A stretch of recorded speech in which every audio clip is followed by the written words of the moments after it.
भोजपुरी फिल्मों के सुपरस्टार रविवार किशन के पास भले ही आज पैसों की कोई कमी न हो, लेकिन एक वक्त ऐसा भी था जब उनके पास खाने तक के पैसे नहीं थे। एक इंटरव्यू में खुद उन्होंने बताया था कि 1990 में जब गांव छोड़कर वो मुंबई आ गए थे तब उनके पास न खाने के लिए पैसे थे और न सिर्फ छुपाने के लिए कोई ठिकाना। 2 वक्त की रोटी के लिए मैं रोज काम ढूंढता था। काम मिल जाता तो भरपेट आता, नहीं तो भूखे पेट ही रात बितानी पड़ती थी। गाँव के नाटकों में करता था महिला का रोल। रविवार के मुताबिक मुझे बचपन से ही एक्टिंग का शौक था। गांव में जब भी नाटक होता तो मैं उसमें रोल करता था। दिखने में मैं सुंदर था, इसलिए गांव के लोग मुझे ज्यादातर महिला का रोल देते थे। मुझ पर तो बस एक्टिंग का भूत सवार रहता था, इसलिए महिला बनने से भी पीछे नहीं हटता था। रविवार किशन का पूरा नाम रविवार किशन शुक्ला है। 17 जुलाई 1969 को जौनपुर के छोटे से गाँव बिसुई में जन्मे रविवार की पत्नी का नाम प्रीति है। उनके 4 बच्चे हैं, 3 बेटियां रेवा, तनिष्क और इशिता। वो एक बेटा सक्षम है।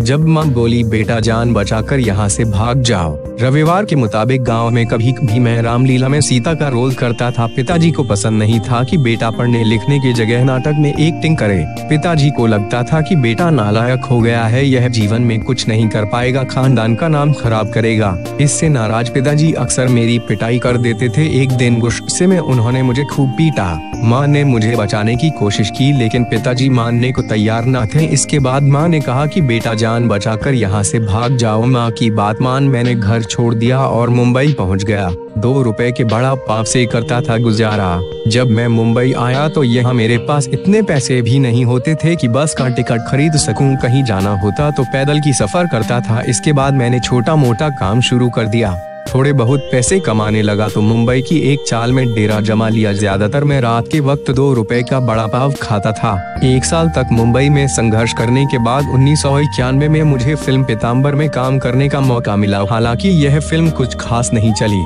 इसके बाद मैंने 1994 में काजोल के साथ फिल्म उधार की जिंदगी और 1996 में शाहरुख खान के साथ फिल्म आर्मी में काम किया। यहाँ से मेरी लाइफ धीरे धीरे ठीक ठाक चलने लगी।